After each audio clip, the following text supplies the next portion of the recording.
আসসালামু আলাইকুম। জীবনের প্রথম আজ ফজর পড়ে সৌদিতে ঈদের নামাজে যাচ্ছি। জানি না আল্লাহ সবাইকে শেফা দান করুক।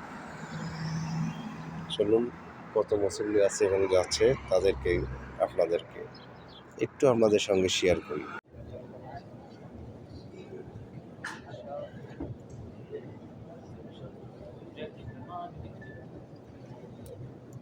সবাইকে প্রবাস থেকে ঈদ মোবারক জানালাম। সবাই দোয়া করবেন যেন খুবই ভালোভাবে চলে আসতে পারি আবার দেশে। ঈদ মোবারক, সবাই ভালো থাকবেন, সবাই ঈদের শুভেচ্ছা নেবেন।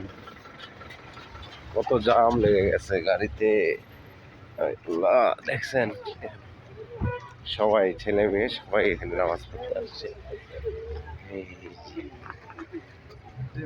واشهد ان محمدا عبده ورسوله اكبر ولله الحمد اما بعد عباد الله.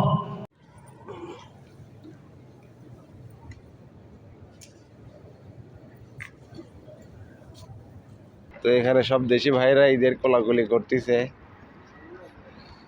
এই যে কই খালি বলে